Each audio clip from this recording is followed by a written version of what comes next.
मम ज्ञानतिमिरन्दस्य ज्ञानाञ्जनशलाकया चक्षुरुन्मिलितं येन तस्मै श्रीगुरुवे नमः। श्रीचैतन्यमनोभीष्टं स्थापितं येन भूतले स्वयं रूप कदा मह्यं ददाति स्वपदान्तिकं वन्देऽहं श्रीगुरो श्रीयुतपदकमलं श्रीगुरून् वैष्णवां च श्रीरूपं सागरजातं सहगण रघुनाथान्वितं तं सजीवं साद्वैतं सावधूतं परिजनसहितं कृष्णचैतन्यदेवं श्रीराधा कृष्णपादान् सहगण ललिता श्रीविशाखान्वितां च नमः ॐ विष्णुपादाय कृष्णवृष्टाय भूतले श्रीमते भक्तिवेदांत स्वामिनिति नामिने नमस्ते सारस्वते देवे गौरवाणी प्रचारिणे निर्विशेष शून्यवादी पाश्चात्यदेशतारिणे नमो महावदन्याय कृष्ण प्रेम प्रदायते कृष्णाय कृष्ण चैतन्य नामने गौरतुषे नमः। हे कृष्ण करुणा सिंधु दीनबंधु जगतपते गोपेश गोपिका कांत राधा कांत नमोस्तुते तप्तकांचन गौरांगी राधे वृंदावनेश्वरी वृषभानुसुते देवी प्रणमामि हरिप्रिये वाञ्छाकल्पतरुभ्यश्च कृपा सिन्धुभ्य एव च पतितानां पावनेभ्यो वैष्णवेभ्यो नमो नमः। जय श्री कृष्ण चैतन्य प्रभु नित्यानंद श्री अद्वैत गदाधर श्रीवासादि गौर भक्तवृंद हरे कृष्णा कृष्णा कृष्णा हरे हरे हरे राम राम राम हरे हरे मूकं करोति वाचालं पंगुं लंघयते गिरिं यत्कृपातमहं वन्दे श्रीगुरुदीनतारिणम्। हरे कृष्णा। तो आप सभी का हार्दिक स्वागत है इस हमारे मंगलवारी है ना, अभी हमने मंगलवार को कर दिया है भगवद गीता क्लास में। तो अभी राधाष्टमी हो गया, अभी कोई फेस्टिवल तो नहीं आने वाला है बड़ा, लेकिन एक रहता है कि अभी चतुर्मास शुरू है ना। तो हम इस्कॉन क्या रहता है, इस्कॉन मतलब उत्सवों का भंडार है। चतुर्मास तो ऐसा नहीं कि अभी राधाष्टमी था जन्माष्टमी था तो भक्ति ज्यादा करना है, अभी कम कर देंगे, अभी हो गया, अभी फेस्टिवल नहीं है, अभी चतुर्मास फिर भी कंटिन्यू है ना। तो अभी आप चतुर्मास के बारे में सुन सकते हैं, चतुर्मास में क्या होता है, ज्यादा भक्ति करना चाहिए है ना, ये वो सब। लेकिन उसके बाद आएगा कार्तिक। तो कार्तिक में तो आपको पता ही है क्या करते हैं, तो दामोदर अष्टकम गाते हैं, दीपदान करते हैं है ना, और उसमें गोवर्धन पूजा, तो वो एक बड़ा फेस्टिवल आएगा बाद में। तो ये फेस्टिवल के बारे में था। कल कल ये है एकादशी है और परसों वामन द्वादशी है। तो आप सभी को पता होना चाहिए इसलिए मैं बता रहा हूँ। कल एकादशी है और परसों वामन द्वादशी है, तो वामन द्वादशी का उपवास कल ही 12 बजे तक करना है। तो जो भक्त सेहत से ठीक है और निर्जल कर सकते हैं अलग अलग उपवास, तो कल 12 बजे तक उपवास है, क्योंकि परसों 12 बजे तक उपवास रखना है, लेकिन परसों तो फिर द्वादशी है, परसों तो फास्ट ब्रेकिंग करना पड़ेगा ना, एकादशी का पारण करना पड़ेगा, तो इसलिए वो एडवांस में कल ही करना है। तो कल है ना, फेस्टिवल खत्म नहीं होते हमारे, कल फिर से उपवास है दोपहर को 12 बजे तक। अगर आप में से कोई 12 बजे तक निर्जल कर सकता है तो निर्जल कर सकते है ना। और वामन द्वादशी है तो उसके बारे में आप पढ़ भी सकते हैं, ठीक है। और उसके बाद 12 बजे के बाद फिर क्या करना है, अन्न खाना है नहीं, एकादशी है तो साबूदाना खाना पड़ेगा आपको, मतलब एकादशी वाला। और ये अगले दिन जो फास्ट ब्रेकिंग समय है थोड़ा क्रिटिकल है, इसलिए मैं आज बता रहा हूँ आपको। अगले दिन जो फास्ट ब्रेकिंग है, मतलब आज मंगलवार, बुधवार को एकादशी, बुधवार को 12 बजे तक निर्जल, उसके बाद एकादशी प्रसाद खाना है, और गुरुवार को फास्ट ब्रेकिंग करेंगे। तो गुरुवार को 10:19 से पहले कुछ भी नहीं खा सकते आप, मतलब एकादशी का ही खा सकते हैं। 10:19 के बाद फास्ट ब्रेकिंग शुरू होता है, पारण समय 10:19 के बाद है, ठीक है। तो आप लोगों को कुछ, आप अगर देखेंगे पारण समय तो आपको वो बाद में समझ में नहीं आएगा, इसलिए अभी बता रहा हूँ। 10:19 के बाद आपको फास्ट ब्रेकिंग करना है, मतलब आपको राइस चपाती सब्जी वो 10:19 के बाद खाना है। अगर आपको कुछ भूख लगी है उससे पहले खाना है तो एकादशी का खाना पड़ेगा, फल खाना पड़ेगा, दूध खा सकते, दूध पी सकते, ठीक है। तो ये फेस्टिवल के बारे में था। कल 12 बजे तक उपवास और परसों 10:19 के बाद फास्ट ब्रेकिंग। ओके, तो अभी हम शुरू करते हैं अपने टॉपिक को। हम अभी 12वां अध्याय देख रहे थे, और 12वें अध्याय भगवद गीता में हमने ये श्लोक पढ़ लिया था, और इसमें जो सबसे महत्वपूर्ण है वो ये है कि भाई क्या गारंटी है कि भगवान कृष्ण का भक्ति करने से हमारे दुखों का सागर नष्ट हो जाएगा। तो भगवान बोलते हम दुख के सागर को नहीं नष्ट करेंगे, हम आपको दुखों के सागर में से निकाल के भगवान के धाम लेके जाएंगे। ये भौतिक जगत दुख का सागर रहने वाला है, दुखालय रहने वाला है ना। तो ये इसका नाम है दुखालय, भव महासागर, लेकिन ये भव महासागर मतलब दुखालय। तो भगवान दुख दूर करेंगे, अर्थात क्या होता है, भगवान ये दुख के सागर से उठा के हमको लेके जाएंगे, भगवान के धाम लेके जाके उधर रख देंगे, जो सुखालय है।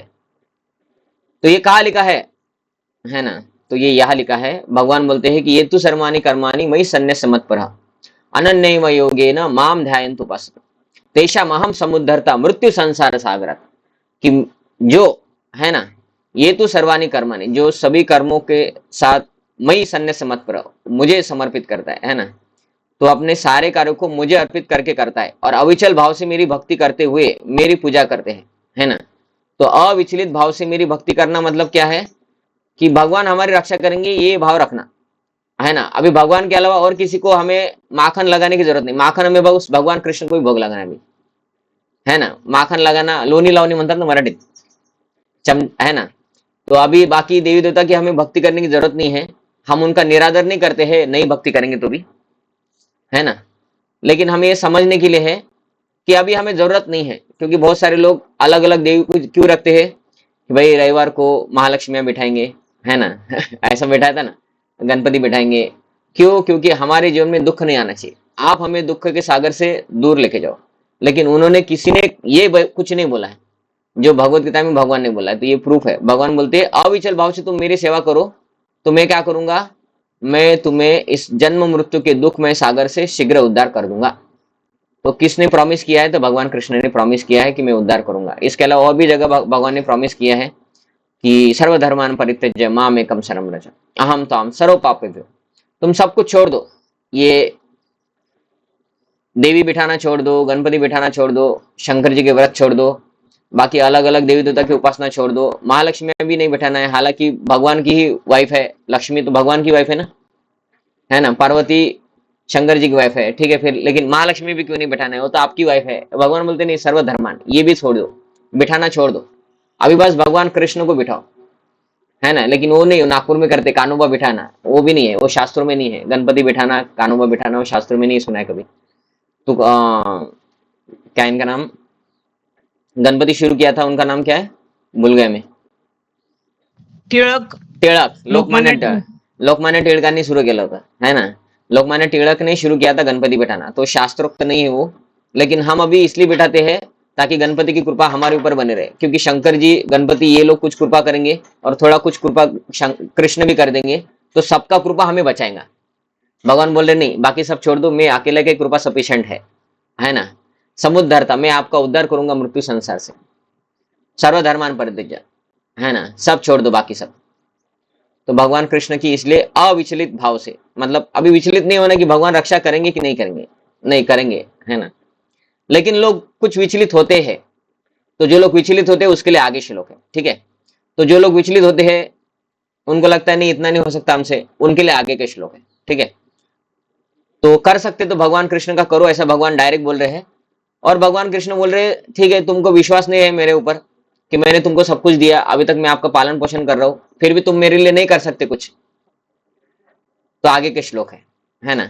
मयि एव मन आदस्व मयि बुद्धिम निवेश्य, भगवान बोल रहे हैं निवेशस्वी मयि एव अत ऊर्ध्वम न संशय, है ना, संशय मत रखो भाई, है ना। भगवान स्वयं बोल रहे हैं कि संशय मत रखो, लेकिन करना क्या है। तो भगवान कृष्ण ने जो 2 श्लोक हम दिखाते हैं नॉर्मली, मन मना वो मत भक्तो, 2 बार भगवत गीता में भगवान ने बोला, है ना, कि आप आपका मन मुझ में लगाओ। इधर भी सेम वैसा ही कुछ बोल रहे भगवान, है ना। क्या बोल रहे कि मयि एव मन आदस्व मयि बुद्धिम निवेश, कि आपका मन चित्त मुझ में स्थिर करो, और मयि बुद्धिम, आपकी बुद्धि भी मुझ में लगाओ, आपकी सारी बुद्धि मुझ में लगाओ, है ना। देखिए क्या बोल रहे भगवान, मुझ भगवान में अपने चित्त को स्थिर करो, मतलब मयि एव मन, मतलब मुझ में मन लगाओ, मुझ में अपने मन को चित्त स्थिर करो। मयि बुद्धिम निवेशय, निवेशय मतलब लगाओ, तो मयि बुद्धिम मतलब मुझ में आपकी बुद्धि लगाओ, तो अपनी सारी बुद्धि मुझ में लगाओ। तो इससे क्या होगा भगवान, तो भगवान बोल रहे निवेशस्य मयि एव अतो ऊर्ध्वम न संशय। निवेशस्य का अर्थ क्या होता है, तुम निवास करोगे, मतलब तुम निवास करोगे, लेकिन किधर? तो भगवान बोल रहे तुम निसंदेह मुझ में सदैव वास करोगे। अभी मुझ में वास करना मतलब क्या है? भगवान किधर रहते हैं? वैकुंठ में, तो हम भगवत धाम जाएंगे, ये उसका एक अर्थ हो गया। दूसरा अर्थ मई निवस्य का अर्थ क्या होगा? दूसरा है कि हम कृष्ण भावनामूर्त रहेंगे ऐसा करने से।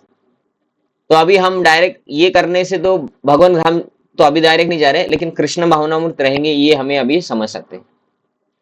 तो इस शब्द का अर्थ क्या है इस श्लोक में? जब हम भगवान कृष्ण का अभी चिंतन करेंगे, भगवान कृष्ण के लिए बुद्धि लगाएंगे, तो विचार किसके आएंगे? भगवान कृष्ण के आएंगे, मतलब हम कृष्ण भावनामूर्त रहेंगे। अभी के लिए हमें ये है। तो फिर भगवान के धाम नहीं जाएंगे क्या? नहीं, ये जो कृष्ण भावनामूर्त हम ऐसा रहेंगे ज्यादा से ज्यादा, और बहुत साल ऐसा हो जाएगा हमारा, तो हम शुद्ध होंगे, हो जाएंगे, और एक दिन भगवान के धाम जाएंगे, और सच में तब निवस्य का अर्थ हो जाएगा कि हम भगवान के धाम जाके वास करेंगे, हमें उधर का सिटीजनशिप मिलेगा, है ना। हम भारतीय नहीं रहेंगे, हम गोलोकवासी बन जाएंगे। क्योंकि इधर क्या है, जब तक हमारा मई व मन आदर्श मई बुद्धि में नहीं होता है, मतलब भगवान के लिए हमारा बुद्धि और मन नहीं लगता है, तब हम कभी क्या बनते हैं, तब हमारा जन्म भारत में होता है तो हम भारतीय बन जाते हैं, हमारा जन्म पाकिस्तान में होता है तो पाकिस्तानी बनते हैं, हमारा जन्म अमेरिका में होता है तो अमेरिकन बनते हैं, साउथ अफ्रीका में होता है तो साउथ अफ्रीकन बनते हैं, और हमारा जन्म ये मनुष्य जन्म मिलेगा तो, हमारा जन्म मनुष्य नहीं होता है तो हमारा तो कोई धर्म भी नहीं रहता है। एक 4 धर्म रहते फिर, आहार निद्रा भय मैथुन, है ना। तो ये 4 धर्म फिर रहते ही है, कुत्ता बिल्ली मनुष्य सबके रहते ही है। लेकिन जब व्यक्ति खुद को हिंदू मुसलमान पाकिस्तानी बोलता है तो उसका ये 5वां धर्म हो जाता है, समझ लीजिए। और जब वो बोलता है कि भाई मैं कुत्ता बिल्ली हूं अभी, तो उसका 4 धर्म रह जाता है, आहार निद्रा भय मैथुन, वो कुछ नहीं कर सकता फिर, है ना। तो ये जो निवस्य है उसका अर्थ मैं बता रहा हूं आपको, कि भगवान के धाम ऐसा करेंगे तो हम जाएंगे निश्चित रूप से एक दिन। लेकिन अभी के लिए कृष्ण भावनाओं बनने के लिए ये है कि भगवान का नाम जप करना, भगवान के लिए ज्यादा से ज्यादा समय निकालना, तो बुद्धि में वो रहेगा तो दिन में वो 1 मिनट के लिए तो आएगा कभी, एटलीस्ट जब खाना खाना है या बनाना है तब तो हम विचार करेंगे, नहीं भाई अभी मैं किचन में हूँ, खाना बनाना है, लेकिन ये भगवान को भोग लगाना है कि नहीं। तो ये विचार आ रहा है कि नहीं, अभी हमारे मन में आ रहा है कि नहीं? कुछ देखता है हमें कुछ बाहर समोसा कचौरी, तो हमारे मन में अभी विचार आ रहा है कि नहीं कि ये ऑफर्ड है क्या नहीं, लहसन प्याज है कि नहीं? आ रहा है, मतलब क्या आ रहा है, हम कृष्ण भावनाओं बन रहे हैं थोड़ा थोड़ा। अभी हमारा कृष्ण भावनाओं बनने का स्पीड अलग हो सकता है, और अभी हम कितना बने होंगे कि कोई 5% होगा, कोई 10% होगा, मेरे जैसे 1% होंगे, है ना। लेकिन उतना तो बन गए। क्यों बने? क्योंकि अभी हम ये जो नियम दिए है प्रभुपाद जी ने, मन मना भो मत भक्त, है ना, भगवान कृष्ण की भक्त बन के रहो, तो उसकी वजह से आ रहे हैं। क्योंकि बाकी अगर बाकी देवी देवता की पूजा करना है तो इतना नियम नहीं है कि भाई किसी एक ही भगवान की पूजा करनी है, ऐसा नियम नहीं है। और कुछ खाने का भी नियम नहीं, आप किधर का कुछ भी खा लो। देखो आपके घर में नॉनवेज खाते हैं ना, तो नॉनवेज में भी खा के आप भोग लगाओ तो भी चलता है भगवान को, ऐसा भी नियम रहता है लोगों का, है ना। तो भाई हम खाते हैं लेकिन भगवान को नहीं भोग लगना चाहिए नॉनवेज, तो हम, लेकिन हम जिस बर्तन में खाते हैं वो अभी गलत बर्तन है, लेकिन उसी में भगवान को भी खिलाएंगे और भगवान को चलता है ना। तो ये सब क्या है, ऐसा कुछ चलता नहीं है। बाकी देवी देवता क्या हमारे जैसे क्या गए गुजरे है क्या? वो देवी देवता हमसे कई गुना शुद्ध है। लेकिन क्या है, जब हम भक्ति में आते हैं, भक्तों से सुनते हैं, तब हमें नियम बताए जाते हैं। बाकी देवी देवता की भक्ति में ज्यादा कुछ बताया नहीं जाता है, क्योंकि वो भक्ति करने के लिए नहीं है, वो आपको आहार निद्रा भय मैथुन के लिए ही है। जितने लोग अलग अलग देवी देवता की पूजा करते हैं, जैसे मैं अभी आपको बताया कि प्राणी होने के बाद हमारा धर्म क्या रह जाता है, आहार निद्रा भय मैथुन, है ना। कि जो भी करते हैं उससे आपको अच्छा खाना मिलना चाहिए, अच्छा सोने के लिए मिलना चाहिए, और अच्छा आपका जो भी है रहता है, मतलब पत्नी या पशु पक्षी में पत्नी तो नहीं रहता है, लेकिन शारीरिक संग होना चाहिए, है ना, सेक्स लेव हो जाना चाहिए, और रक्षण। तो मनुष्य लोग क्या करते हैं, देवी देवता का पूजा करके उनको ये प्राप्त करना है, इसलिए उनको नियम नियम का उतना जरूरत नहीं है। उनको लगता है कि ये कुछ भी करो, ये देवी देवता हमको ये देने वाले हैं 4 आहार निद्रा भय मैथुन, और वो कैसे देंगे? पैसों से, पैसा मिलेगा तो ये सब कुछ होगा। मतलब उनका भी कुछ धर्म नहीं है, वो भी प्राणी जैसा ही कर रहे हैं, क्योंकि खाने पीने का तो धर्म नहीं है ना। खाना पीना तो मनुष्य प्राणी भी नहीं सोचते ना क्या खाना है, कुछ खाना है या नहीं खाना है ना। जो आया वो खा ले, जो अच्छा लगता है वो खा लेते हैं, और मनुष्य भी वैसे करते हैं। तो अर्थात उनका भी कुछ धर्म नहीं है, उनका भी आहार निद्रा भय मैथुन यही धर्म रह जाता है। तो इसलिए बाकी देवी देवता की पूजा करने की जरूरत नहीं है, ऐसा भगवान ने तो बोला ही है।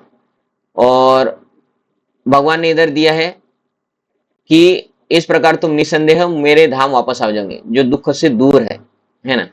अभी देखिए आगे भगवान क्या बोलते हैं, अत चित्तम समाधातुम न शक्नोति मयि स्थिरम। अगर आप आपका चित्त मुझ में स्थिर नहीं कर सकते, है ना। अभी शुरू होता है, क्या शुरू होता है, तो भगवान अभी कंसेशन दे रहे हैं। लेकिन भगवान ने कंसेशन दिया, इसका अर्थ कंसेशन में काम करना है या भगवान ने जो बोला वो फुल में करना चाहिए। जैसे मैं आपको बताया कि फॉर एग्जाम्पल मैं आपको बताने से अच्छा है समझे कि मैं आपको कुछ खिलाना चाहता हूं, आपको मैं घर पे बुलाया और आपको मैं बुलाया था कि आप मेरे घर में प्रसाद के लिए आ जाए, ठीक है। फिर आप मेरे घर में प्रसाद के लिए आ गए और आपको मैं बोला था कि प्रसाद है मेरे घर में, तो आपने घर में कुछ कुकिंग वुकिंग किया नहीं। अभी आप सोचेंगे कि इन्होंने प्रसाद के लिए बुलाया, प्रसाद मतलब क्या होता है, हमारे इस्कॉन में प्रसाद मतलब प्लेट भर रहता है ना। बाकी गन उधर जाते हैं तो इतना प्रसाद रहता है, हमारे इधर तो फुल प्लेट रहता है। और आप मेरे घर में प्रसाद आ गए और मैंने फिर आपसे बात किया, ये वो किया सब, और मुझे जो चाहिए था मैं खा के बैठ गया और आपको बोल रहे फिर आप प्रसाद लेंगे, फुल प्लेट लेंगे, आप बोले नहीं थोड़ा सा दे दो, फिर मैंने ऐसा लिया, शक्कर दिया और आपको दे दिया, ठीक है। तो इसका अर्थ क्या होता है, मुझे आपको खुश नहीं करना है। आप क्या बोले, आपको मैं क्या बोला कि आ जाइए घर पे प्रसाद देंगे, और मुझे भी पता है प्रसाद मतलब फुल प्लेट होना चाहिए क्योंकि भक्त तो फुल प्लेट ही खाते हैं। लेकिन मैं क्या बोला, आपने बोला कि भाई थोड़ा सा दिया तो भी चलेगा, इसलिए मैं क्या किया, शक्कर दे दिया बस 1 चम्मच हाथ पे। मतलब क्या है, मैं आपको खुश नहीं करना चाहता, ऐसा हो जाता है ना डायरेक्ट। इसलिए मैं, मुझे पता है कि आपको फुल प्लेट चाहिए और आपने बोला, मैं आपको बोला है ना फुल खुद, लेकिन मैं फिर भी क्या कर रहा हूँ, थोड़ा सा ही दे रहा हूँ। और आप भी क्यों बोल रहे हैं कि आपको लगता है कि भाई इसको ज्यादा टेंशन नहीं देना चाहिए, है ना ऐसा। तो जब कोई व्यक्ति बोलता है कि भाई थोड़ा ही है, तो हमें लेकिन ऑफर कितना करना चाहिए, जितना हमारा कैपेसिटी उतना करना चाहिए। बराबर, ये समझ में आ गया आपको कि आगे वाले व्यक्ति को भूख नहीं हो तो भी हमें उनको क्या बोलना चाहिए, हम आपको पूरा प्रसाद खिलाएंगे, ठीक है। सच में कभी कभी उनको भूख नहीं रहता तो थोड़ा दे सकते। तो इधर भगवान अभी वही कंडीशन रख रहे हैं। अगर पहले भगवान बोल रहे हैं तुम मेरा पूरा ध्यान करो 24 घंटा, है ना, तो नहीं हो रहा है तो क्या बोलते, अतः चित्तम न समाधो तुम न शक्नोति मयि स्थिरम। अगर आप ऐसा नहीं कर पा रहे हैं तो, है ना, तो अभी भगवान बोल रहे हैं। लेकिन इसका अर्थ ये नहीं कि यही करो, इसका अर्थ क्या है, पूरा मन चित्त लगाओ, है ना। और नहीं कर रहे तो मतलब जो लोग नहीं करते उनके लिए। लेकिन करना क्या है, भगवान ने तो पहले बोल दिया ना कि मयि सर्वम, है ना, सब कुछ मुझ में लगाओ, मयि बुद्धि निवेश, मुझ में ही बुद्धि लगाओ। तो ये भगवान क्या बोल रहे हैं, हे धनंजय, हे अर्जुन, यदि तुम अपने चित्त को अविचल भाव से मुझ पर स्थिर नहीं कर सकते तो तुम भक्तियों की विधि विधानों का पालन करो। अर्थात क्या है, विधि विधान तो भी एटलीस्ट पालन करो। तो अभी हम क्या कर रहे हैं, अभी हम पहले कैटेगरी वाले नहीं है 100% लगाने। तो हम क्या करते हैं, भक्ति की विधि विधान पालन करते हैं क्योंकि हमारा मन अभी भी विचलित है। ये समझ में आ रहा है मैं क्या बोल रहा हूँ, हम हमारा पूरा मन भगवान में लग रहा है क्या अभी नहीं। लेकिन हम अभी क्या कर रहे हैं, हमको जो बताया जाता है ये विधि विधान है, प्रभु जी कल 12 बजे तक फास्टिंग, अगले दिन ये राधाष्टमी में 12 बजे तक फास्टिंग, उसके बाद ये, है ना, ये जब करना है, ये भागवतम क्लास सुनना चाहिए, भगवत गीता भी पढ़ना चाहिए, भगवत गीता का क्लास सुनना चाहिए, ये सब हम भोग लगा, ये सब क्या है, विधि विधान है भागवत गीता, भागवतम, भगवान के धाम जाने के लिए, जो भक्त भगवान को प्राप्त करने के लिए है, ये विधि विधान है।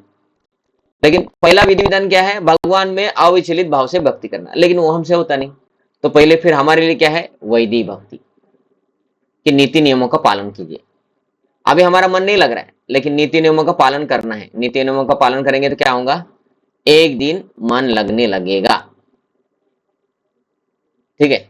तो भगवान इधर क्या बोल रहे हैं, अविचल भाव से आपका स्थिर नहीं हो सकता है तो तुम भक्तियों की विधि विधान पालन करने में मेरा मन लगाओ। मतलब विधि विधान क्या है कि जो भक्ति के लिए अनुकूल है उसी को करो और जो प्रतिकूल है उसको मत करो, ये भी भक्ति का विधि विधान ही है। इस प्रकार तुम मुझे प्राप्त करने की चाह उत्पन्न करोगे।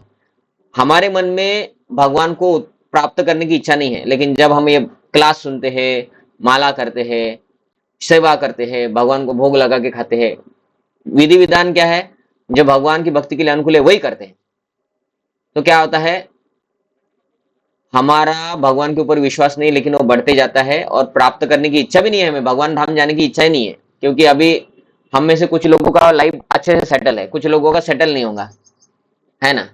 लेकिन जिनका सेटल है उनको लगता है क्या प्रॉब्लम है, ठीक ही तो है, हमारा सैलरी है या सैलरी आ रहा है, कुछ लोग रिटायर होंगे, कुछ लोग बोलते हैं हमको क्या जरूरत है, हम तो अच्छे से खाना पीना हो रहा है, हमको जो चाहिए खाते भी है, सब कुछ बढ़िया है, भगवत धाम क्यों जाना है ना। तो ऐसा भी हो सकता है, अभी भी लग रह सकता है, लेकिन हमारा जो स्ट्रांग इच्छा होना चाहिए भगवान के धाम जाना, ये भक्ति कर करके कुछ समय के बाद वो आ जाएगा, है ना। ये भगवान बोले तुम मुझे प्राप्त करने की चाह उत्पन्न करोगे, कि हमारा अभी लाइफ सेटल है, फिर भी हम बोलेंगे नहीं इधर सेटल होके नहीं रहना है, अभी भगवान के धाम जाके सेटल होना है, क्योंकि इधर का सेटलमेंट टेम्पररी है, ये दुखालय है और अशाश्वत है। तो इधर हम कितना भी अभी सेटल हो गए तो भी ये सेटलमेंट क्या है, ये परमानेंट है क्या, नहीं है, ये अपरमानेंट है, अशाश्वत है। तो इसलिए भगवान बोलते हैं, इसलिए जो शाश्वत है उस धाम में जाने के लिए आपको इच्छा नहीं है, ठीक है, लेकिन आप विधि विधान पालन करो, वो धाम में जाने के लिए आपको इच्छा हो जाएगी, ठीक है। अगर हम मन भी नहीं लगा सकते तो भगवान बोले विधि विधान पालन करो, अगर हम विधि विधान भी नहीं पालन कर सकते तो भगवान आगे का श्लोक बताते, अभ्यास से अपि समार्थेसी मत कर्म परपो परमो भव मदर्पम अपि कर्माणि कुर्वन् सिद्धिम अवाप्यसी।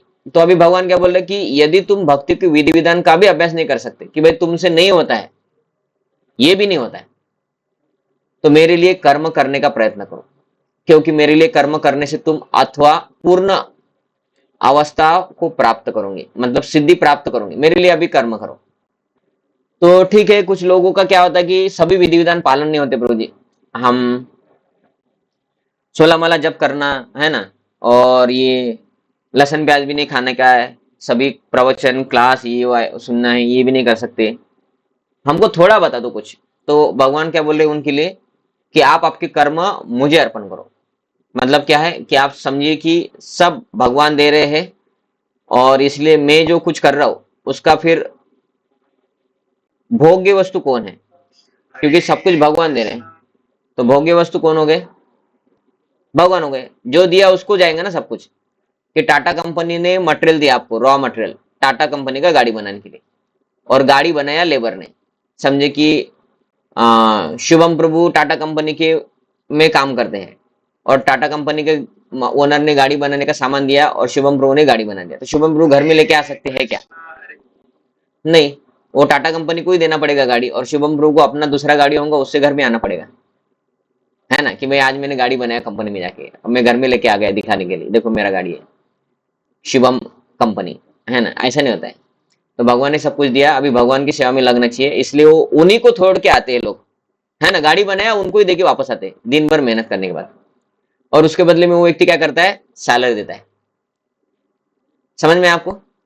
तो ऐसे हम जो भी करते हैं उसके बदले में हमें समझना चाहिए कि सब कुछ भगवान ने दिया है, ये सब कुछ भगवान के लिए, और भगवान हमको सैलरी रूप में क्या दे रहे हैं, बहुत कुछ दे रहे हैं, हमें हमारा जो सैलरी मिल रहा है वो भी भगवान ही दे रहे हैं, लेकिन हमें हमारा शरीर, हमारा बुद्धि, शरीर के साथ बहुत कुछ हमको रिलेटिव दिए भगवान ने, है ना।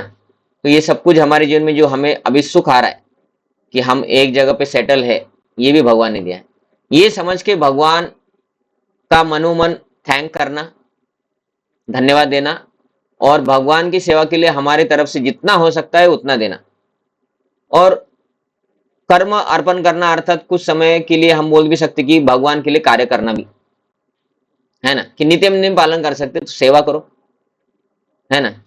तो वो भी हो सकता है, इसमें कुछ दिया है प्रभुपाद जी ने, वो भी थोड़ा एक दो पढ़ लेते, फास्ट पढ़ेंगे थोड़ा। यदि कोई गुरु के निर्देशानुसार भक्तियों की विधि विधानों का पालन या अभ्यास नहीं कर सकता तो भी परमेश्वर के लिए कर्म करके उसके पूर्णावस्था प्रदान कराई जा सकती है। यह कर्म किस प्रकार किया जाए, अभी देखिए प्रभुपाद जी इधर बता रहे कि कैसा कर्म, कर्म भगवान के लिए करना मतलब क्या, ठीक है। तो अभी आप थोड़ा देखिए, इसमें प्रभुपाद जी क्या लिखते हैं, इसकी व्याख्या 11वें अध्याय के 95वें श्लोक में पहले की जा चुकी है। ओके, अभी हम 12वें अध्याय में हैं, प्रभुपाद जी बोल रहे 11वां अध्याय जो हुआ उसके 55वें श्लोक में हो चुका है। ठीक है, क्या था हमें याद नहीं आ रहा है, प्रभुपाद जी फिर से लिख रहे हैं। मनुष्य में कृष्ण महानवत की प्रचार हेतु सहानुभूति होनी चाहिए, मतलब कृष्ण महानवत होना चाहिए ऐसा लोगों को लगना चाहिए। ओके ठीक है, हमें लगता है। और क्या करना चाहिए? ऐसे अनेक भक्त है कि जो कृष्ण महानवत के प्रचार कार्य में लगे हैं। ठीक है, लगे तो क्या करें, हम क्या करें बताए, हमें हम नहीं लगे या हम लगे भी है तो भी क्या करें, उन्हें सहायता की आवश्यकता है। प्रभुपाद जी क्या लिख रहे हैं इधर कि आप डायरेक्ट भगवान की विधि विधान नहीं पालन कर सकते तो आप प्रचार कार्य में मदद करो, इनडायरेक्टली प्रभुपाद जी लिख रहे हैं, क्योंकि प्रचार कार्य सबसे बड़ा कार्य है। कि भाई कोई बोलेंगे कि भाई मैं भगवान को कर्म अर्पण करना चाहता हूं, कैसे करूं? आप प्रचार कार्य में लग जाइए, है ना। लेकिन इसमें भी एक और है, वो बाद में बताएंगे। अतः भले ही कोई भक्ति योग की विधि विधान का प्रत्यक्ष रूप से अभ्यास न कर सके, उसे ऐसे कार्य में सहायता देने का प्रयत्न करना चाहिए, है ना। ऐसे कार्य में सहायता देने का मतलब प्रचार कार्य में सबको मदद करना चाहिए। अब प्रचार कार्य में मदद कैसे करेंगे? तो अगर कोई भक्ति की विधि विधान का पालन नहीं कर रहा है तो वो क्लास नहीं दे सकता है, ये समझ में आपको? ठीक है, तो प्रचार कार्य में वो मदद क्लास देके नहीं कर सकता है, क्योंकि वो खुद पालन नहीं कर रहा है। वो लोगों को क्या बोलेगा कि आप भी प्रचार ये पालन करो भक्ति की विधि विधान, और वो खुद नॉलेज खा रहा है, हो सकता है? नहीं, तो वो प्रचार कार्य में क्लास देके सहायता नहीं कर सकता, वो सपोर्ट कर सकता है। ये सहायता क्या है? ये सपोर्ट सिस्टम है कि अपने कर्म भगवान को अर्पण करके प्रचार कार्य में सहायता कैसे हो सकता है? तो उसके लिए वो फंड दे सकता है, मतलब पैसे दे सकता है अपने सैलरी से, वो खुद का रिसोर्सेज दे सकता है कि प्रभु जी मेरे घर में ये सिस्टम है, ये मेरा घर ही है ना, हमारे घर में आप ये शुरू करो, प्रचार करो। या कोई व्यक्ति मंदिर वाला भी हो सकता है कि कुछ लोग रहते हैं उनका पास खुद का मंदिर रहता है कि प्रभु जी हमारे मंदिर है गणपति का, शंकर जी का, राधा कृष्ण का, ये मंदिर में आप जब भी चाहिए आपको आप क्लास लिया करो, मैं लोगों को बुला के लेके आऊंगा। तो लोगों को बुला के लेके आने का सिस्टम मेरा, मैं प्रचार में सेवा कर रहा हूँ, है ना। कोई बोलेगा प्रभु जी हमारी तरफ से हम ये स्पॉन्सर कर देंगे, आप लोगों को लाओ, वो लोग तो खाए आएंगे तो कुछ प्रसाद देंगे तो उनको थोड़ा अच्छा भी लगेगा, तो ये हमारी तरफ से 2,000 रुपये ये 50 लोगों का प्रसाद के लिए, है ना, ताकि ये प्रचार कार्य में मदद हो। प्रसाद रहेगा तो लोग भी आएंगे और लोग आएंगे, है ना। तो ये अलग अलग प्रकार से, ऐसे अलग अलग प्रकार से आप भक्ति में सहायता कर सकते, ये भी कर्मार्पण है, ऐसा प्रभुपाद जी लिख रहे थे। क्योंकि बहुत बार लोगों को समझ में नहीं आता ये सब चीज क्या करना है एग्जैक्टली, लेकिन प्रभुपाद जी देखो कितना क्लियर लिख रहे हैं। आप अगर विधि विधान का पालन नहीं कर रहे लेकिन आपको भक्ति करना अच्छा लगता है और आपको भगवत धाम ही जाना है, लेकिन होता है कि बहुत बुरे पाप रहते हैं तो वो लोग माला नहीं कर सकते, जिनका बहुत पाप है वो लोग माला नहीं कर सकते जल्दी, है ना। तो जो लोग माला नहीं कर रहे उससे समझना चाहिए कि इनका बहुत पाप है, इसलिए वो माला नहीं कर रहे, लेकिन उनको अच्छा लगता है भगवान की कुछ सेवा करना, तो वो सेवा क्या कर सकते हैं?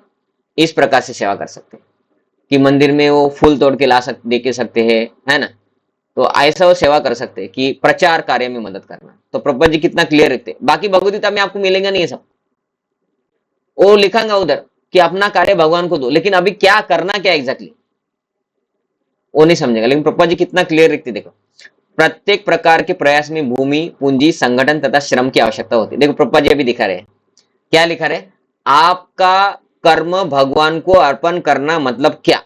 वो बोल रहे आपके पास भूमि है तो मंदिर को दे दो, पूंजी, पूंजी मतलब धन है तो मंदिर का दे दो, फिक्स डिपॉजिट ये होंगे तो वो आपको ब्रेक करने की जरूरत नहीं है। जैसे आप सभी कुछ नित्य सेवा दे रहे हैं, मंदिर में आके कुछ सेवा करते हैं या पैसे के रूप में दे रहे है ना, तो वैसा आप दे सकते हैं। कोई शारीरिक श्रम कर रहे हैं तो पूंजी अर्थात क्या होता है? पैसे के रूप में। संगठन, संगठन मतलब आपका कोई अगर ग्रुप है, लायंस ग्रुप, ऐसा कुछ ग्रुप रहता है, पता है आपको, है ना। कुछ लोग रहते हैं अलग अलग ग्रुप में रहते हैं, कुछ लोग रहते हैं कि भाई हमारा ये समाज सेवा संघ है करके, तो आपका कुछ संगठन है, उस संगठन के लोगों को प्रचार करो, उन लोगों को मंदिर में लेके आओ, उनको प्रचार में लगाओ, उन लोगों से डोनेशन लेके आओ कि भाई राधाष्टमी है, जन्माष्टमी है, ऐसा वैसा, है ना। और श्रम, श्रम मतलब जो शक्ति से मेहनत करके भगवान का सेवा कर सकते तो वो भी कीजिए, और जो शक्ति से कर सकता है वो शक्ति से भी करे, बुद्धि से भी करे। बुद्धि है, आपको इंटेलिजेंस है, क्योंकि भगवान प्रभुपाद जी ने इधर बुद्धि नहीं लिखा है अभी के लिए, लेकिन बुद्धि भी हमें लगा सकते हैं कि ये ऐसा कुछ करेंगे ना। प्रभु जी देखो वो उधर है ना, उधर बहुत सारे लोग आते हैं ये दिन में, उधर जाके हम कुछ कीर्तन कर सकते, और मैं मदद करूंगा आपको उधर कीर्तन का स्लॉट देने के लिए। तो प्रवचन और कीर्तन का स्लॉट देने के लिए हम हमारे तरफ से मेहनत किया और लोगों को कन्विंस किया, तो वो भी क्या आ गया, कर्म अर्पण, ऐसा प्रभुपाद जी इधर लिख रहे हैं। जिस प्रकार किसी भी व्यापार में रहने के लिए स्थान, उपयोग के लिए पूंजी, कुछ श्रम तथा विस्तार करने के लिए कुछ संगठन चाहिए, उसी प्रकार कृष्ण सेवा के लिए भी इनकी आवश्यकता होती है। तो प्रभुपाद जी ये सब क्यों क्यों लिख रहे हैं? तो पहले प्रभुपाद जी ने लिख दिया है कि अगर आपको नहीं समझ में आ रहा कि भगवान को कर्म किस प्रकार अर्पण करना जाए, है ना, यह कर्म किस प्रकार किया जाए, भगवान के लिए कर्म करना मतलब क्या, तो इस प्रकार भगवान की अलग अलग सेवा है, इसमें प्रचार सेवा सबसे बड़ा है, उसमें मदद करो, ठीक है। तो इस प्रकार प्रभुपाद जी लिख रहे हैं कि आपकी पूंजी, आपका श्रम, मेहनत भी चाहिए, है ना, आपका संगठन उसी प्रकार कृष्ण सेवा के लिए भी आवश्यक है ना। तो आप ये लगाइए। अंतर केवल इतना ही होता है कि भौतिकवाद में मनुष्य इंद्रिय तृप्ति के लिए सारा कार्य करता है, लेकिन यह कार्य कृष्ण की संतुष्टि के लिए किया जा सकता है। तो भगवान को कर्म अर्पण करना मतलब क्या होता है, अभी एक और डेफिनेशन, एक और व्याख्या। कर्म अर्पण करना मतलब भगवान की संतुष्टि के लिए कुछ तो कार्य करना। अभी तक हम जो भी करते हैं खुद की संतुष्टि के लिए हो गया, तो कर्म हो गया, और उसका कर्म हमें लग गया कि हमने कुछ किया, उसका हमें कर्म लग गया, अभी भुगतना पड़ेगा। अच्छा किया तो हमारे पास पैसा आ जाएगा या कुछ थोड़ा सुख आ जाएगा, और बुरा किया तो पाप आएगा। लेकिन अब ये कर्म भगवान की संतुष्टि के लिए किया, तो ये कर्म नहीं, ये हो गया अकर्म, ये हो गया भक्ति। वो अभी हमें पहले जो हम बंधन में पड़े हैं उससे हमें मुक्ति दिलाएगा।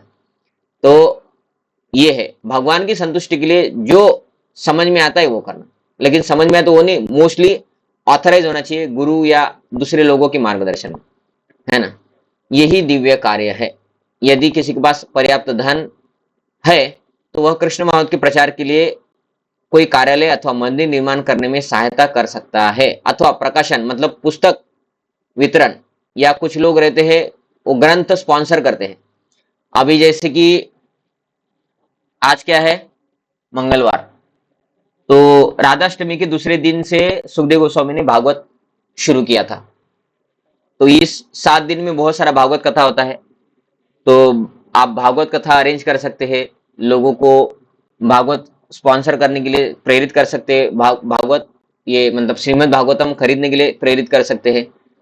वैसे ही जब भगवदगीता आता है तो भगवदगीता स्पॉन्सर करना, ये वो सब, तो ये हो गया प्रकाशन, मतलब प्रभुपाद जी की पुस्तकें प्रकाशन में मदद। और मंदिर निर्माण करें, जब एक छोटा मंदिर रहता है तो आपको भी पता होगा, है ना, कितना लोगों को दिक्कत हो जाता है, क्योंकि इस्कॉन मंदिर जैसे मंदिर में बहुत सारे लोग आते हैं, तो बहुत दिक्कत होता है। तो उसकी वजह से भी एक अपप्रचार भी हो जाता है कि भाई इस्कॉन मंदिर में इतना सुविधा नहीं रहता है, इतने सारे लोग जाएंगे, तो कुछ लोग बोलते हैं कि जान दो, हम नहीं जाएंगे फिर उधर, है ना। तो बहुत सारा लोग आते हैं, लेकिन छोटे मंदिर में अकोमोडेट नहीं कर सकते, तो बड़ा मंदिर बांधना ये प्रभुपाद जी का नियम रहता था। इसलिए प्रभुपाद जी बड़े बड़े मंदिर बांधने के लिए लोगों को बोलते थे, है ना। तो नागपुर में भी हम मंदिर बांधे, तो मंदिर कार्य में मदद करना। तो क्योंकि जब एक बड़ा मंदिर बनेगा तो कम प्रचार में ज्यादा लोग आएंगे मंदिर देखने के लिए बस, क्योंकि वो मंदिर बड़ा है ना, स्ट्रक्चर प्रचार करता है। लेकिन आप स्ट्रक्चर बनाने के लिए मदद कर रहे हो, वो प्रचार कार्य में लग जाता है ना। और मंदिर बनाने का तो बहुत सारा महत्व दिया है शास्त्र में। जो भगवान के लिए मंदिर बनाता है उसके लिए भगवान अपने धाम में फ्लैट बुक करते हैं, रूम बुक करते हैं। तो इधर हम जब रूम बुक करते हैं तो उधर भी रूम बुक होता है भगवान के धाम में, ऐसा भी हम समझ सकते हैं हमारी भाषा में, है ना। तो प्रभुपाद जी बोले ये सब भगवान के लिए है। तो जो लोग बहुत करोड़पति है लेकिन ये सब कुछ करने की इच्छा नहीं उनकी कि भाई ये माला जब करो, ये वो हमसे नहीं होता है, ये आप डोनेशन ले लो मंदिर बनने के लिए हमारी तरफ से 5-10 लाख, तो ऐसे भी उनको भक्ति सुकृति मिलती है, उनका कर्म भगवान के लिए अर्पण कर रहे हैं। क्योंकि हम लोग नहीं कर सकते, इतना धन दे सकते क्या? आपको मैं बोलूंगा कि भाई आप सभी लोग 1-1 करोड़ दे दो, तो हम कर सकते क्या? हम उतना नहीं है क्या? नहीं है। हम क्या करेंगे, हम हमारी भक्ति से भगवान को खुश सकते हैं। हमारे जितना होता है ना, हमारे जितना कैपेसिटी है उतना हम भगवान को देंगे, तो हमको भगवान वो करोड़पति व्यक्ति जिसके पास 2000 करोड़ है, वो 1 करोड़ देगा तो भी उसको 1% का भी फायदा नहीं है। मतलब उसको भगवान 1% भक्ति किया ऐसा पकड़ेंगे। समझिए कि उसके पास 100 करोड़ है, 100 करोड़ में से उसने 1 करोड़ दिया, तो 1% ही दिया ना उसने भगवान को, है कि नहीं? लेकिन हम हमारे 24 घंटे भगवान को दे रहे हैं। तो भगवान परसेंटेज वाइज कैलकुलेट करते हैं कि आप आपका समय कितना भगवान को दे रहे हैं। हम माला कर रहे हैं, भगवान को भोग लगा के खाते हैं, है ना। तो ये सब, और धन भी, नो डाउट धन भी देना चाहिए, ऐसे नहीं, मैं ऐसे नहीं बोला कि आप धन मत दीजिए। फिर हमारे कैपेसिटी के हिसाब से जितना होता है उतना हम धन भी दे सकते हैं, लेकिन कैपेसिटी के हिसाब से देंगे, क्योंकि हमारे पास उतना, तो हम तो करोड़पति नहीं है कि भाई 2 करोड़ देंगे भाई हमारी तरफ से। लेकिन हम हमारा समय, भगवान ये बोल रहे कि मई एवं मन आदस्व मई बुद्धि, हमें हमारा मन बुद्धि भगवान को देना है। जो नहीं दे सकते, जिनके पास पैसा बहुत है, वो पैसा देके करो। तो ये भी भगवान बोल रहे हैं, है ना। तो कर्म के विविध क्षेत्र है और मनुष्य को ऐसे कर्मों में रुचि लेनी चाहिए। यदि कोई अपने कर्मों के फल को नहीं त्याग सकता तो कम से कम उसका कुछ प्रतिशत कृष्ण माउंट के प्रचार में लगा ही सकते हैं। इस प्रकार कृष्ण माउंट की दिशा में स्वेच्छा से सेवा करने से व्यक्ति भगवत प्रेम की उच्चतर अवस्था को प्राप्त हो सकता है, जहां उसे पूर्णता प्राप्त हो सकती है। तो थोड़ा थोड़ा करके क्या होगा, वो व्यक्ति डायरेक्ट अभी माला नहीं करेगा, लेकिन वो थोड़ा इधर डोनेशन देगा, उधर डोनेशन देगा, कुछ सेवा में मदद करेगा। प्रभु जी हमारा मंदिर है, उधर आप प्रचार करो, कुछ इस्कॉन के प्रोग्राम कीजिए, है ना। ऐसा करेगा तो एक दिन वो भी भगवत का भक्त बन जाएगा। एक दिन क्या होगा, वो कर्म अर्पण करने की वजह से, भगवान को कर्म अर्पण कर रहा है, उसका हृदय शुद्ध हो जाएगा। एक दिन उसको लगेगा मैं भी करता हूँ, ये क्या बहुत मुश्किल तो नहीं, ये लोग सब कर रहे हैं, इतना सब कुछ कर रहे हैं, भक्ति कर रहे हैं, तो हम, मैं क्या नहीं कर सकता क्या, मैं बस इतना ही मदद करूँगा फिर, और मैं नहीं करूँ, मैं भी करूंगा। तो फिर वो भी माला जप करेगा, है ना। तो वो भी फिर भगवान का नाम जप करेगा, वो भी नियम पालन करने लगेगा। ऐसा करके वो फाइनली भगवान ने जो बोला है ये सब कुछ करो, वो सब कुछ करने लगेगा। तो भगवान क्या कर रहे हैं, इनडायरेक्टली उसको फंसा रहे हैं। तो भगवान बोलते तुम नीति नियमों का पालन नहीं कर सकते तो तुम मेरे लिए कर्म करो। इसका अर्थ क्या है, जो व्यक्ति भगवान के लिए कर्म करने लगेगा, भक्तों के संग में आएगा और वो नीति नियमों का पालन करने भी लगेगा। तो हम अभी जब नीति नियमों का पालन करने लगे हैं, तो इसका अर्थ क्या है, अभी हमें उसके ऊपर जाना है और हमें हमारा मन और बुद्धि भी भगवान को भी देना है ना। अभी आप, भगवान आगे बोलते अगर कोई अपना मन या कर्म भी नहीं लगा सकता तो उसके लिए क्या, किंतु यदि तुम मेरे इस कृष्ण महावृत में कर्म करने में असमर्थ हो तो तुम अपने कर्म के समस्त फलों को त्याग कर कर्म करने तथा आत्मस्थित होने का प्रयत्न करो। तो बोले तुम मेरे लिए कर्म भी नहीं कर रहे तो कर्म को तुम ज्यादा भोगो मत कि बहुत पैसा कमाया, अभी बहुत भोगेंगे चलो, है ना। तो ये तो डायरेक्ट मीनिंग हो गया। तो वो बोले लेकिन आत्मस्थित होने के लिए प्रयत्न करो, मतलब खुद को तो समझने का प्रयत्न करो। देखिए अभी प्रपा जी क्या लिखते देखते इसमें, हो सकता है कि कोई व्यक्ति सामाजिक, पारिवारिक और धार्मिक कारणों से या किसी अन्य अवरोधों के कारण कृष्ण मत की कार्यकलापों के प्रति सहानुभूति न दिखा पाए, मतलब उसमें अक्षम हो कि भाई घर वाले बोले इतना तुम भक्ति करने के लिए समय मत दिया करो, पैसा भी कमाया करो, ऐसा। यदि वो अपने को प्रत्यक्ष रूप से इन कार्यकलापों के प्रति जोड़ ले तो हो सकता है कि पारिवारिक सदस्य विरोध करे कि भाई तुम इतना क्यों इस्कॉन वालों को मदद करते हो, ऐसा भी लोग बोल सकते हैं। यह अन्य कठिनाई भी उठ खड़ी हो सकती है। जिस व्यक्ति के साथ ऐसी समस्याएं लगी हो उसे यह सलाह दी जाती है कि वह अपने कार्यकलापों के संचित फल को किसी शुभ कार्य में लगा दे। ऐसी विधियां वैदिक नियमों में वर्णित है। ऐसे अनेक यज्ञ तथा पुण्य कार्य अथवा विशेष कार्यों के वर्णन हुए हैं जिनमें अपने पिछले कार्यों के फलों को प्रयुक्त किया जा सकता है। देखिए इधर अभी प्रभुपाद जी डायरेक्ट बता रहे हैं कि अपने फलों को तुम मत भोगो, है ना। तुम्हारे पास बहुत पैसा है तो पैसे से आदमी क्या करता है, पैसा ज्यादा है तो वो 40 करोड़ का 50 करोड़ का शादी मनाएगा, बराबर है ना। ऐसे होता है ना, अगर ज्यादा पैसा है तो क्या करेगा वो, है ना। जैसे अभी हमारे एक वेणु गोपाल प्रभु है मंदिर में, तो वो शनिवार या शुक्रवार को किधर तो गए थे, एक जगह गए थे किधर तो, और वो बोल रहे थे कि क्या था, कुछ तो फेस्टिवल था, वो एक आदमी के घर में गए थे और उसके पास बहुत पैसा है। तो अभी इधर राधाष्टमी है, राधाष्टमी के लिए वो दिया नहीं पैसा, ठीक है, उतना दिया नहीं जितना देना चाहिए, उसकी जितनी कैपेसिटी है उसके हिसाब से उतनी दिया नहीं, थोड़ा कुछ दिया होगा, पता नहीं मुझे, उन्होंने उसके बारे में कुछ बताया नहीं। लेकिन उन्होंने बताया नहीं कि उसने हमको डोनेशन दिया, उन्होंने बोला कि वो व्यक्ति ने कितना खर्चा किया अपने पार्टी में। तो उन्होंने बोला कि 500 रुपए प्लेट, कितना, 500 रुपए प्लेट का भोजन रखा था और 1000 से ज्यादा गेस्ट को बुलाया था। अभी आप कैलकुलेट कीजिए बस प्रसाद का कॉस्ट कितना होगा। 500 इंटू 1000 कितना हो गए बताइए? 5 लाख हो गए? हो गए? तो जिस व्यक्ति ने 500 रुपए प्लेट का हल्दीराम से खाना बुलाया है, 1000 लोगों को बुलाया है, उसने फैन वाले रूम में तो प्रोग्राम नहीं रखा होगा, बहुत बड़े जगह प्रोग्राम रखा होगा ना, है ना? तो हाई फाई जगह प्रोग्राम रखा था, तो हाई फाई जगह प्रोग्राम रखा तो उसके भी उसने बहुत सारे लाखों रुपए दिए होंगे। ठीक है, उससे भी होगा नहीं, डेकोरेशन भी करना पड़ता है, साउंड सिस्टम ये वो, लोग आते तो उनको कुछ गिफ्ट भी देना पड़ता है, ये सब। तो ऐसा उसने करीबन 40 लाख रुपए खर्चा किया 6 घंटे के प्रोग्राम के लिए। कितना? 40 लाख।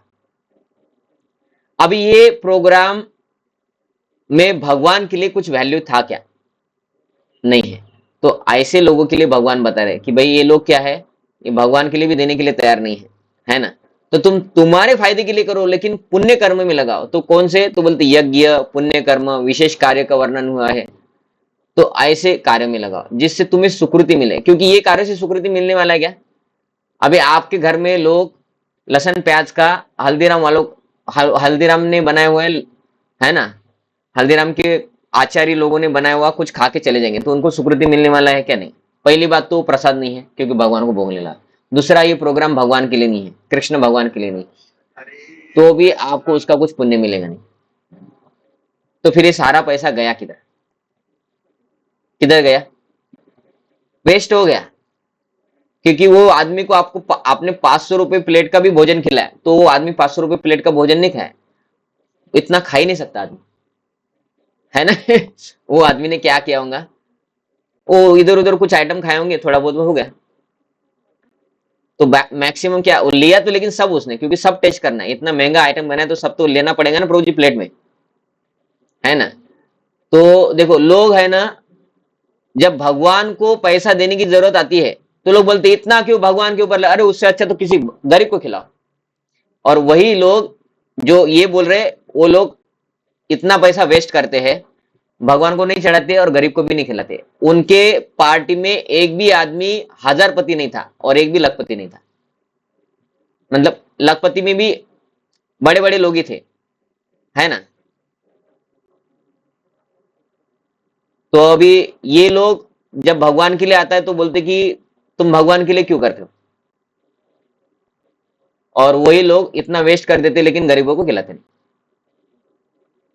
तो उसके लिए भगवान बोल रहे कि ऐसे क्यों करते लोग, क्योंकि उनके हृदय में भगवान के लिए कुछ वैल्यू है ही नहीं, और गरीबों के लिए भी नहीं। वो बस बोलते हैं कि मंदिर में चढ़ाने से अच्छा तुम गरीबों को खिलाओ, लेकिन हम नहीं खिलाएंगे गरीबों को, है ना? तो लोग जो ऐसे लोग हैं उनके लिए भगवान क्या बोल रहे हैं कि आप ऐसे पुण्य कार्य में लगाओ जिससे आपको सुकृति मिलेगी। और जितने भी यज्ञ होते हैं, यज्ञ भगवान कृष्ण के लिए होने चाहिए। यज्ञ का अर्थ ही होता है, यज्ञ मतलब यज्ञ पुरुष, और यज्ञ पुरुष भगवान विष्णु ही होते हैं। तो जहां पे भी यज्ञ का नाम आता है वो यज्ञ किसी और के लिए नहीं हो सकता है, वो भगवान विष्णु के लिए होता है। तो इनडायरेक्टली भगवान क्या बोल रहे हैं, तुम यज्ञ जैसे पुण्य कर्म में लगाओ।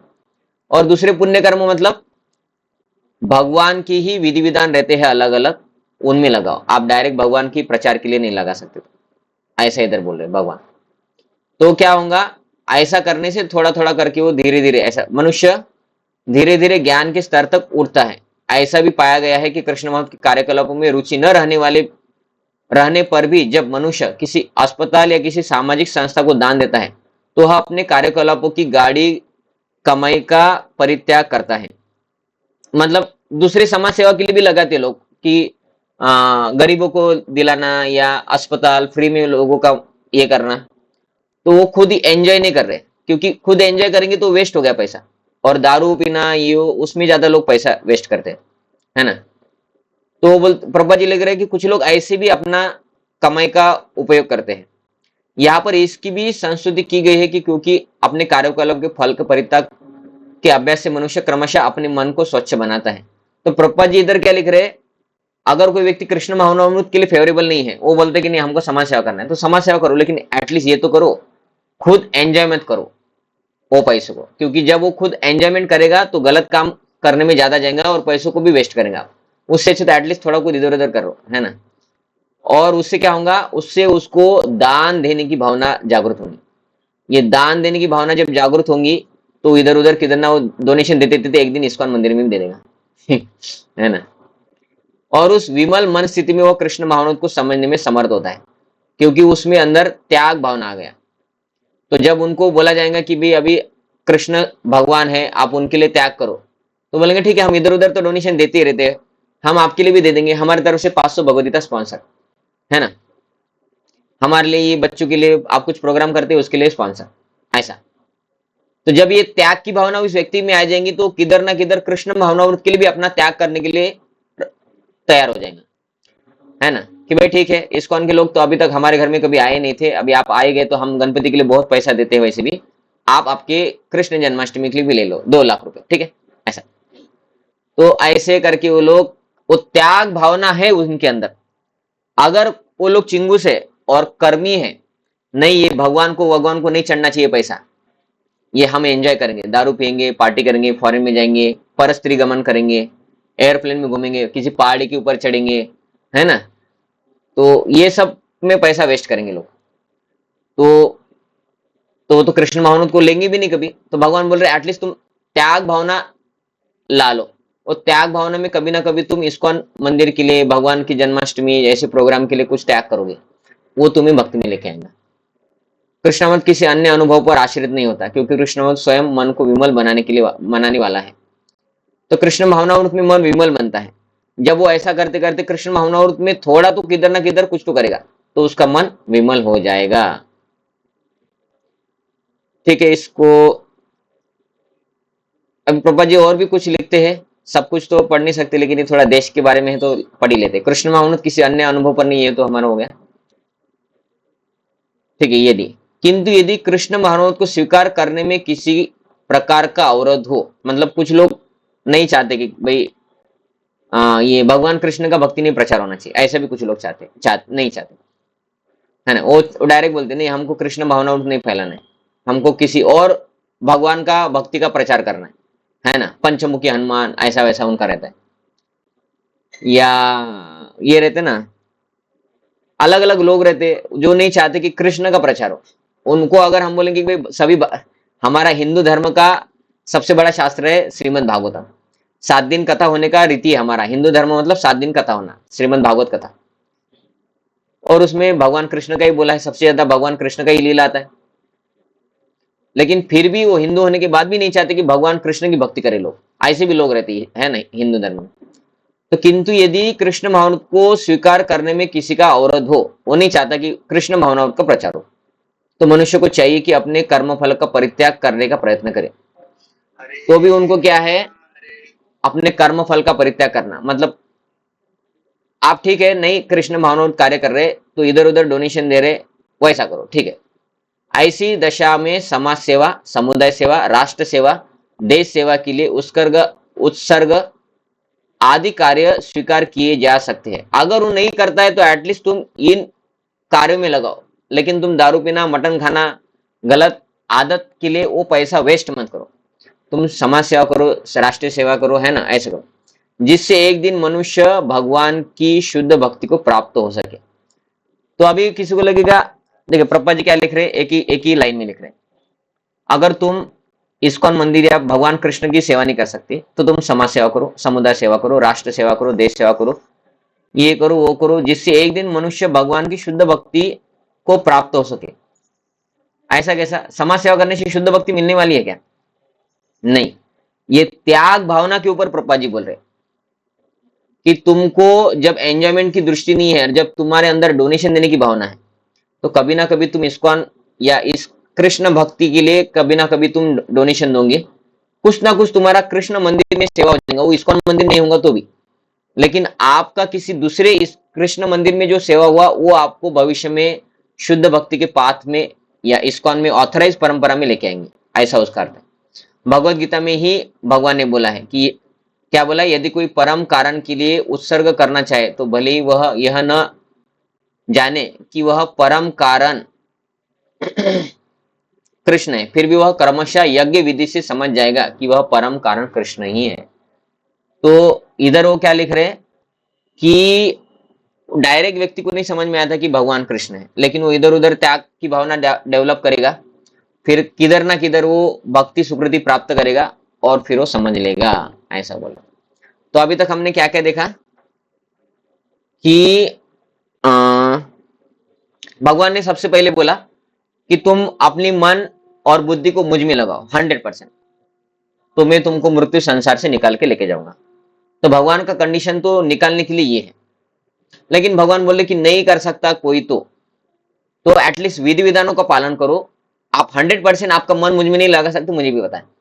तो हम लोग उस कैटेगरी में हैं कि 100% मन नहीं लगता हमारा, लेकिन हम लगाने का प्रयत्न करते हैं, मैक्सिमम समय भगवान को देने का प्रयत्न करते हैं और सभी विधि विधानों का पालन करते हैं कि जो भक्ति के लिए अनुकूल है वही करते हैं, जो अनुकूल नहीं है उनको त्याग दे रहे हैं। भगवान बोल रहे हैं आगे जाके कि अगर कोई वो भी नहीं करता है, विधि विधानों का पालन नहीं कर सकता है, तो मेरे लिए कर्म करो, मतलब प्रचार कार्य में सहायता करो। बाद में भगवान बोल रहे कि अगर प्रचार कार्य में भी आप सहायता नहीं कर रहे क्योंकि आपको इच्छा नहीं होती कि कृष्ण भावना बढ़े, तो आप आपके कर्मों को खुद मत भोगो, उसका त्याग करो, यज्ञ में लगाओ, है ना। तो यज्ञ मतलब भगवान कृष्ण, या त्याग करो अर्थात आप इधर उधर डोनेशन दो, राष्ट्र सेवा में लगाओ, ये सेवा में लगाओ। अरे भाई ये हिंदू धर्म का प्रचार होने से लोगों को ये फायदा होने वाला है, तो हिंदू धर्म के प्रचार में कृष्ण मंदिर में दे देंगे हम। ऐसा करते करते अरे इस्कॉन वाले भी बहुत सारा प्रसाद बात वितरण करते हैं, है ना, तो हम उनको भी देंगे। समाज सेवा कर रहे हैं इस्कॉन मंदिर वाले बहुत सारा, ठीक है, उनको भी देंगे। समाज सेवा क्या कर रहे हैं, तो बहुत सारा हमारा देश का जनता है, तरुण तरुण हमारा समाज का पावर रहता है ना। और वो समाज का जो तरुण पीढ़ी है, यूथ, बॉयज और गर्ल्स, वो गलत काम में लग रहे हैं, इस्कॉन मंदिर वाले बहुत अच्छा काम कर रहे हैं, इसलिए इस्कॉन मंदिर को हमारा डोनेशन। ऐसा भी वो करता है, भगवान कृष्ण को नहीं मानता है, फिर भी उसको कभी ना कभी डोनेशन देने की वजह से, दूसरे इस्कॉन मंदिर में नहीं तो दूसरा किसी कृष्ण मंदिर में देने से, करते करते एक दिन वो भगवान की मुक्ति में आएगा। लेकिन वो एक दिन का अर्थ क्या है, बहुनाम जन्मनाम, उसको बहुत समय लगेगा। इसलिए भगवान ने डायरेक्ट पहले क्या बोल दिया, डायरेक्ट करो, है ना। तो ये सब भगवान जो बोल रहे हैं इसका अर्थ क्या है, इनडायरेक्ट करो ऐसा नहीं है, इसका अर्थ डायरेक्ट करो ये है। यदि तुम यह अभ्यास नहीं कर सकते तो ज्ञान के अनुशीलन में लग जाओ, कि तुम डोनेशन भी नहीं दे सकते इधर उधर समाज सेवा के लिए, इसके लिए उसके लिए, तो ज्ञान प्राप्त करने के लिए लोगों कि भाई तुम कौन हो। लेकिन ज्ञान से श्रेष्ठ है ध्यान, कि तुम हो कौन हो ये समझने से अच्छा है कि आप भगवान के कार्य में लगो, ध्यान करो भगवान का, मतलब भगवान का नाम जप करो। ध्यान से श्रेष्ठ है कर्म फलों का परित्याग, और कर्म फल का परित्याग मतलब अभी आपको जो भी आप कमाते हो सब भगवान के सेवा में लगाओ। ऐसे त्याग से मनुष्य को मन शांति प्राप्त हो सकती है। तो ये सब भगवान इधर बता रहे हैं कि ये से श्रेष्ठ ये।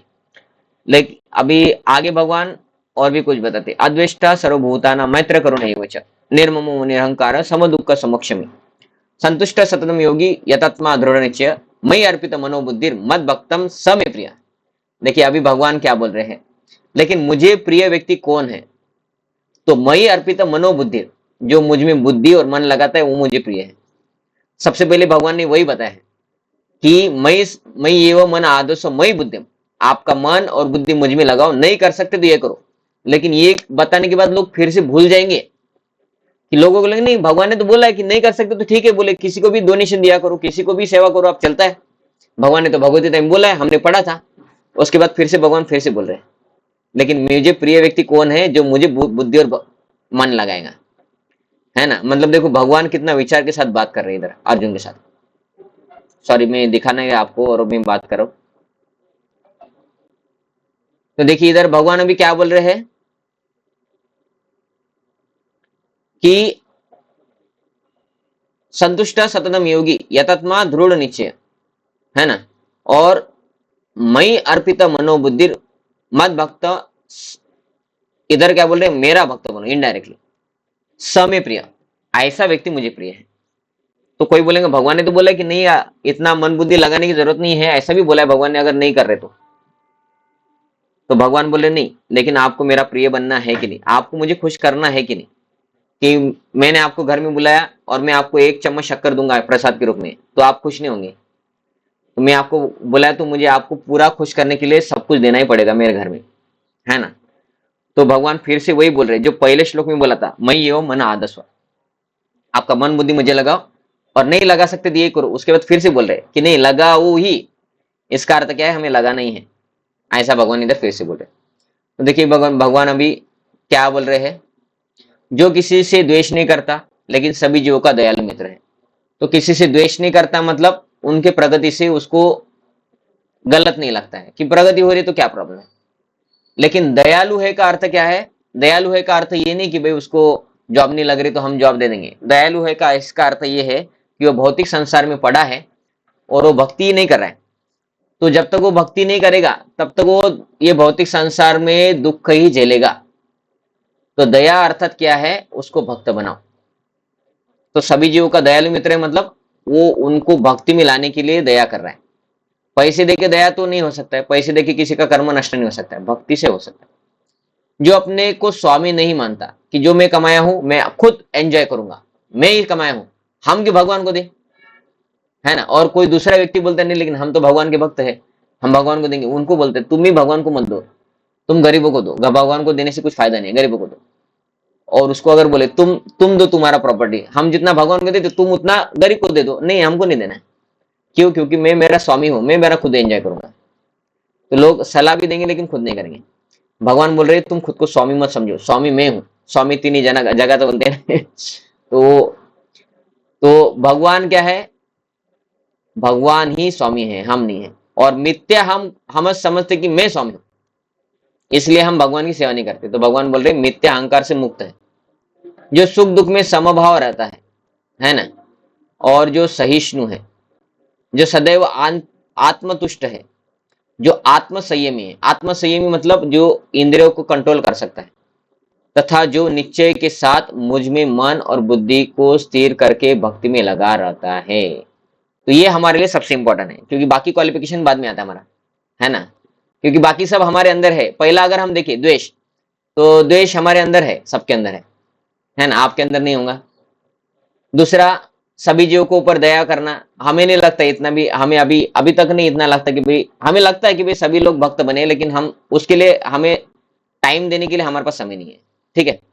दूसरा, खुद को स्वामी नहीं मानना, लेकिन हम अभी भी स्वामी मानते हैं सब खुद को, हमें लगता नहीं हम ही एंजॉय कर सकते है ना, हमने कमाया सब।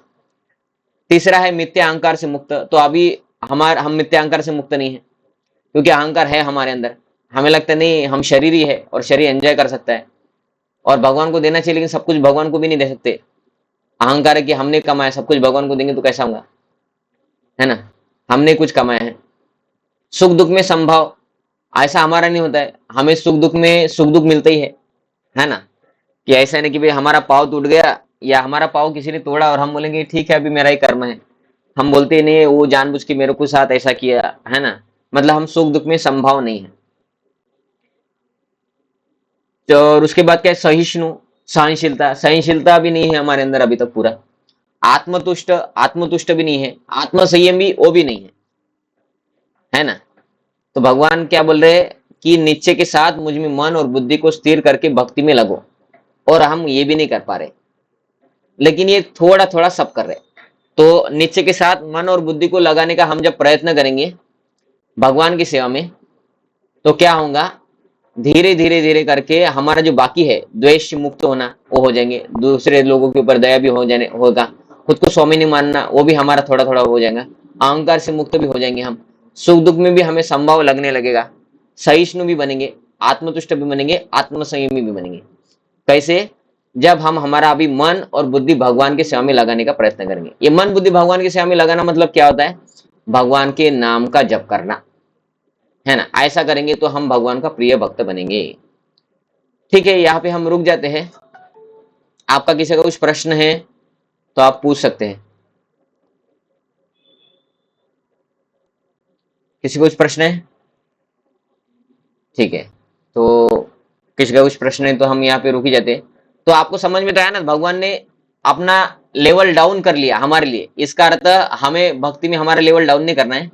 भगवान ने पहले भी बताया है कि पूरा मुझ में लगाना है, और लेवल डाउन वाला जो क्राइटेरिया बताया उसके बाद भी बताया कि नहीं पूरा लगाना ही है करके, ठीक है, मतलब पूरा ही लगाना है। ठीक है, तो यहाँ पे हम रुक जाते हैं। आपका कुछ प्रश्न नहीं तो भगवद गीता यथारूप की जय, जगत गुरु स्वामी शिल प्रभुपाद की जय, निताय गौर प्रेमानंदे, हरि हरि बोल। हरे कृष्ण। शिल प्रभुपाद की जय। हरे कृष्णा प्रभु जी। हरे कृष्ण। हरे कृष्ण।